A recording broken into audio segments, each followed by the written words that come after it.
Halo guys, selamat datang di perjalanan waktu kita hari ini. Coba deh bayangin, kita lagi duduk santai di warung kopi, sambil ngobrol ngalor ngidul. Tiba-tiba ada topik random muncul. Bro, tahu nggak sih kalau orang Jawa dulu udah punya agama keren sebelum Hindu, Buddha, atau Islam masuk? Hah? Serius? Iya, serius banget. Namanya adalah Kapitayan. Jangan salah paham ya. Kapitayan itu bukan kapitalis atau kapiten, apalagi Kapiten Tsubasa. Bukan. Ini adalah agama kuno Jawa yang udah eksis jauh sebelum kerajaan-kerajaan berdiri. Nah, masalahnya banyak orang sekarang nggak tahu soal ini.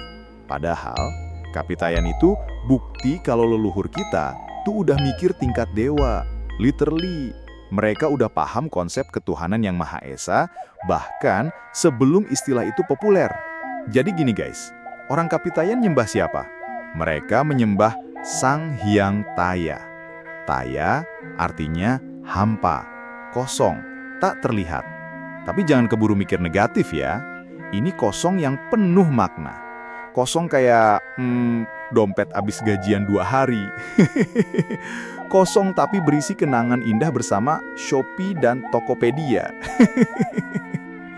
Jadi intinya, Sang Hyang Taya itu Tuhan yang tak berwujud. Nggak bisa digambar, nggak bisa ditangkap mata. Dan ini menarik banyak, karena beda sama banyak kepercayaan kuno lain yang biasanya bikin patung, totem, atau simbol-simbol fisik. Orang Kapitayan udah bilang, Tuhan itu beyond guys, nggak bisa diwakili benda. Jadi, bisa dibilang orang Jawa dulu tuh udah punya server pusat spiritual yang canggih, walaupun belum ada wifi. Mereka connect langsung ke Sang Hyang Taya lewat semedi, tapa, dan ritual sederhana. Nah, cerita Kapitayan ini yang akan kita kulik bareng. Dari asal-usulnya, gimana orang Jawa kuno hidup dengan keyakinan itu, sampai kemudian Kapitayan pelan-pelan berubah saat agama-agama lain masuk. Bayangin deh, malam di hutan Jawa kuno, ada orang semedi di bawah pohon besar, sunyi, angin sepoi-sepoi. Mereka duduk, menunduk, nyebut Sang Hyang Taya. Nggak ada patung, nggak ada dupa, cuma hening, tapi penuh rasa hormat. Gimana? Udah kebayang kan betapa kerennya Kapitayan ini? Tadi kita udah kenalan dikit sama Kapitayan dan Sang Hyang Taya. Sekarang kita bakal lebih dalam nih, biar nggak cuma kenalan doang, tapi juga paham isi hatinya. Serius, jadi gini, dalam Kapitayan, Sang Hyang Taya itu dianggap sebagai sumber segalanya. Tuhan yang nggak kelihatan, nggak bisa dibayangin, bahkan nggak bisa dilukis. Beda banget sama dewa-dewa dalam mitologi Yunani yang punya wajah tampan, otot six-pack, atau rambut panjang kayak bintang K-pop. Sang Hyang Taya itu lebih abstrak. Orang Jawa kuno percaya bahwa justru karena Tuhan itu nggak punya bentuk, maka dia ada di mana-mana. Kayak sinyal wifi yang nggak kelihatan tapi bikin hidup kita jalan. Coba bayangin hidup tanpa wifi, hampa banget kan? Nah, kira-kira kayak gitu rasanya kalau tanpa Sang Hyang Taya. Keren banget kan? Bayangin aja, di zaman kuno, orang Jawa udah punya konsep ketuhanan yang mirip kayak filosofi modern. Mereka ngerti bahwa Tuhan itu esa, gak bisa dibagi-bagi. Dan ini penting banget buat kita sekarang. Kadang kita kebanyakan simbol, kebanyakan drama, sampai lupa esensi. Padahal leluhur kita udah ngajarin, yang penting itu koneksi hati, bukan atribut luar. Jadi ingat, jangan sampai kita lebih sering connect ke wifi daripada ke pencipta. Kalau wifi putus, kita panik. Tapi kalau koneksi dua putus, kita malah santai. Nah loh. Oke guys, itu tadi gambaran tentang konsep Sang Hyang Taya yang super visioner. Setelah ini, kita bakal masuk ke bab berikutnya. Ritual dan praktik sehari-hari dalam Kapitayan.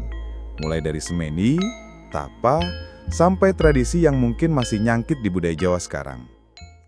Jadi, siap-siap, karena kita bakal masuk ke hutan Jawa kuno, ikut merasakan gimana leluhur kita menjalani ritualnya. Kalau tadi kita udah bahas konsep Sang Hyang Taya, yang tak terlihat tapi kerasa. Sekarang waktunya kita bahas ritualnya. Karena apa arti teori tanpa praktek kan? Jadi orang Kapitayan punya beberapa cara buat nyambung ke Sang Hyang Taya. Yang paling terkenal ada 3, tapa, semedi, dan sujud. Pertama tapa. Tapa itu artinya menahan diri. Biasanya dilakukan dengan cara puasa, menyepi, atau hidup sederhana banget. Orang Jawa kuno percaya dengan mengurangi keinginan duniawi, jiwa jadi lebih peka. Kayak kita sekarang kalau lagi diet, tapi bedanya ini diet jiwa, bukan diet nasi padang. Kedua, semedi. Nah, ini udah sering kita dengar kan? Meditasi. Orang duduk diam, tenang, biasanya di tempat sunyi, kayak gua, hutan, atau pinggir sungai. Tujuannya buat mencapai ketenangan batin, biar bisa dengar suara hati.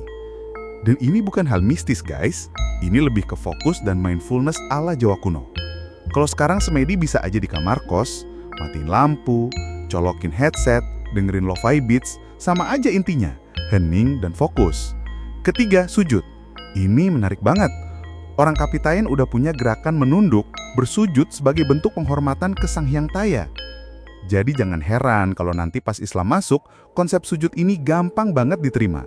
Orang Jawa kayak, oh iya, kita udah biasa sujud kok, tinggal upgrade versinya aja.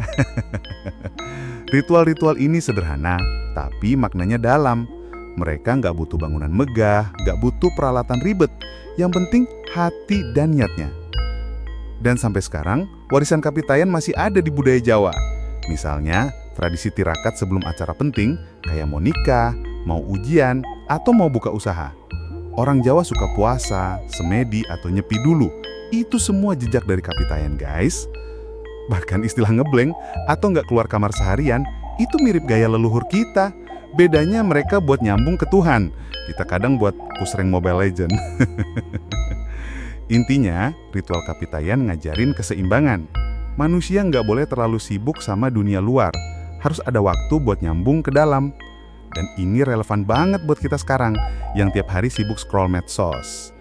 Jadi, kapan terakhir kali kita diam, tenang, dan ngobrol sama diri sendiri? Itu pertanyaan penting, guys. Oke, jadi itulah gambaran tentang ritual Kapitayan. Sederhana tapi dalam. Bikin kita sadar bahwa spiritualitas itu nggak ribet, asal hatinya jujur. Oke guys, kita udah bahas ritual Kapitayan yang simple tapi dalam. Sekarang, waktunya kita lihat gimana Kapitayan ini berdampingan sama agama-agama besar yang kemudian masuk ke Jawa. Karena sejarah itu kan bukan kayak game offline, tapi lebih kayak MMO. Banyak player, banyak interaksi. Pertama, kita mulai dari Hindu. Hindu masuk ke Jawa sekitar abad 1 sampai 4 Masehi lewat India. Konsep Hindu itu dewa-dewanya banyak, ada Brahma, Wisnu, Siwa, dan lain-lain. Nah, ini agak beda dengan Kapitayan yang cuma kenal satu, Sang Hyang Taya. Tapi jangan salah, orang Jawa pinter guys. Mereka nggak langsung buang Kapitayan. Malah, banyak unsur Kapitayan yang digabung ke Hindu. Contoh, orang Hindu Jawa dulu tetap suka semedi, tetap nyari tempat sunyi buat tapa. Jadi Kapitayan itu kayak template default yang akhirnya diisi konten Hindu. Kedua, Buddha. Buddha juga masuk dan mirip-mirip sama Kapitayan dalam hal meditasi. Kalau di Buddha ada dhyana, di Kapitayan ada semedi. Bedanya Buddha nggak nyebut Tuhan personal, lebih ke pencerahan. Tapi orang Jawa bisa nyambung karena mereka udah biasa diem, nyepi, dan fokus batin. Jadi kalau ada yang bilang, wah meditasi itu budaya India, salah juga. Jawa udah punya versi lokalnya sejak Kapitayan. Nah, yang paling menarik, Islam. Waktu Islam masuk lewat Wali Songo, mereka pinter banget adaptasi dengan budaya Kapitayan. Contohnya, kata sembahyang. Itu sebenarnya dari Kapitayan, artinya menyembah yang, alias Sang Hyang Taya. Islam tinggal masukin makna baru, menyembah Allah. Jadi orang Jawa nggak bingung, karena istilahnya udah familiar. Bahkan, konsep sujud juga udah ada di Kapitayan. Makanya, ketika diajarin sholat, orang Jawa kayak, oh ini versi upgrade ya? Bukan hal yang asing lagi. Jadi bisa dibilang, kapitayan itu bukan saingan, tapi jembatan. Dia jadi fondasi yang bikin agama-agama baru gampang diterima. Hindu, Buddha, dan Islam nggak datang ke tanah yang kosong. Mereka datang ke tanah yang udah subur oleh kapitayan. Dan inilah bukti kecerdasan leluhur kita. Mereka nggak kaku. Mereka bisa menerima, menggabungkan, bahkan mengolah nilai baru tanpa buang tradisi lama. Kayak update software, tapi tetap nyimpan file penting. Bayangin aja, kalau leluhur kita kaku banget. Mungkin kita sekarang masih ribut soal mana yang benar, Hindu atau kapitayan. Tapi nyatanya, mereka milih jalan damai. Pinter banget kan? Jadi kalau ada yang bilang kapitayan itu sesat, harusnya kita lihat lagi dari kacamata sejarah. Dia justru yang bikin jalan bagi agama-agama besar di Jawa. Nah, setelah ini kita bakal bahas bab yang gak kalah seru, yaitu peran Wali Songo dalam transisi dari kapitayan ke Islam Jawa. Ini bakal jadi bagian yang bikin kita makin kagum sama strategi dakwah Wali Songo yang super cerdas. Oke. Sekarang kita masuk ke salah satu bab paling keren dalam sejarah Jawa, yaitu bagaimana Wali Songo berhasil membawa Islam masuk ke Nusantara dengan damai. Kalau bayangin Wali Songo itu kayak influencer zaman dulu.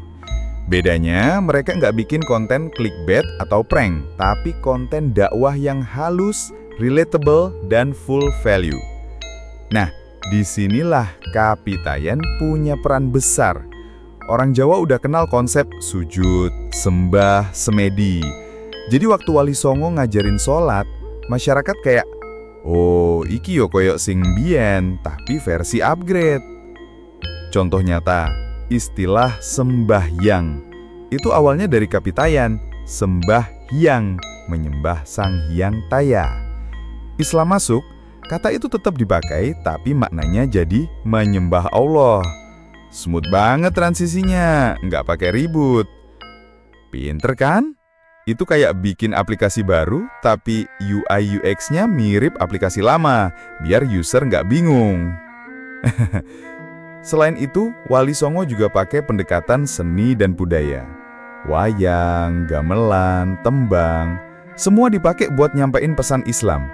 Dan ini klop banget sama kapitayan, yang udah biasa pakai simbol, seni, dan ritual sebagai sarana spiritual. Jadi, nggak heran orang Jawa nerima Islam tanpa perang besar. Mereka merasa, loh ini kok sejalan sama yang kita percaya sejak leluhur. Bayangin, kalau Wali Songo datang dengan cara keras, mungkin orang Jawa malah menolak. Tapi mereka milih cara halus, masuk lewat hati, budaya, dan bahasa yang familiar. Nah, itulah kenapa Islam Jawa sampai sekarang punya warna khas, penuh toleransi dan kebijaksanaan. Bahkan ada cerita Sunan Kalijaga dulu suka nongkrong sama rakyat biasa, ngobrol santai kayak podcaster zaman sekarang. Dari obrolan itulah nilai-nilai Islam diselipkan. Nggak menggurui, nggak maksa, tapi bikin orang mikir, wah ini keren juga ya. Dan hasilnya? Dalam beberapa abad, Jawa yang sebelumnya punya kapitayan, Hindu, dan Buddha perlahan-lahan jadi tanah Islam yang damai. Semua itu berkat Wali Songo yang ngerti banget psikologi dan budaya orang Jawa. Jadi kalau kita tarik kesimpulan, kapitayan bukan saingan Islam. Justru dia jadi pintu masuk, jembatan yang memudahkan dakwah. Nah, kita akan bahas sisi yang lebih dalam lagi ya, yaitu nilai-nilai etika kapitayan, bagaimana mereka menjaga harmoni dengan alam, sesama manusia, dan leluhur. Jadi jangan skip, karena ini bagian yang bikin kita sadar leluhur kita itu eco-friendly sejak zaman batu. Sekarang mari kita bahas, apa sih nilai-nilai yang diajarkan kapitayan dan kenapa itu masih relevan banget buat kita, anak milenial dan Gen Z? Satu kata kunci dari kapitayan adalah harmoni. Harmoni dengan alam, harmoni dengan sesama, dan harmoni dengan leluhur. Orang Jawa kuno percaya kalau manusia serakah dan merusak alam, bencana pasti datang. Kue mangan sak cukupmu, ojo nganti nglarani liyan. Artinya, makan secukupnya, jangan sampai nyakitin orang lain. Lihat deh kondisi kita sekarang. Banjir, longsor, polusi, bahkan suhu makin panas. Ternyata masalah modern udah di-warning sama leluhur lewat ajaran Kapitayan. Jangan merusak keseimbangan. Jadi bisa dibilang orang Kapitayan itu green lifestyle influencer zaman kuno. Mereka udah eco-friendly sebelum istilah itu jadi tren. Nggak ada plastik sekali pakai, nggak ada fast fashion, yang ada slow living. Selain alam, Kapitayan juga ngajarin hormat sama leluhur. Makanya tradisi kayak nyekar, selamatan, tahlilan, itu ada benang merahnya dengan Kapitayan. Bukan nyembah leluhur, tapi menghargai jasa mereka. Karena tanpa mereka, kita nggak ada. Dan yang paling penting, harmoni dengan diri sendiri. Lewat tapa, semedi, dan sujud, orang Jawa diajarin buat introspeksi. Biar nggak gampang baper, nggak gampang marah, dan bisa lebih tenang. Coba bayangin, kalau semua netizen Indo bisa semedi dulu sebelum komen di Twitter. Wah, dunia maya pasti damai. Nah, buat kita generasi sekarang, apa pelajaran yang bisa kita ambil dari Kapitayan? 1. Jangan lupa hening. Hidup jangan cuma scroll, like, share. Kadang kita butuh jeda, biar otak fresh. 2. Hormati alam. Jangan buang sampah sembarangan. Jangan jadi manusia merusak. 3. Jaga harmoni sama orang lain. Jangan toksik. Jangan gampang julid. Karena kalau hidup kita penuh drama kayak sinetron, yang capek bukan cuma kita, tapi juga semesta. Jadi guys, Kapitayan mungkin udah nggak dipraktekkan sebagai agama resmi. Tapi nilai-nilainya masih hidup di budaya Jawa. Bahkan bisa kita ambil hikmahnya sekarang.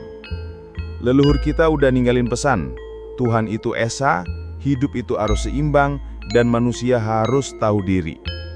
Jadi lain kali kalau ada yang nanya, Kapitayan itu sesat apa enggak? Kita bisa jawab, bukan sesat bro, itu justru warisan spiritual keren dari leluhur kita. Dan kalau ada yang masih bingung, ya suruh aja dengerin storytelling 60 menit ini. Terima kasih sudah nemenin perjalanan panjang kita dari Jawa kuno sampai zaman now. Semoga cerita ini bikin kita lebih bangga sama budaya, lebih bijak dalam hidup, dan lebih sering semedi daripada scroll TikTok tengah malam. Sampai jumpa di cerita berikutnya. Salam hormat untuk leluhur kita dan salam damai untuk semuanya.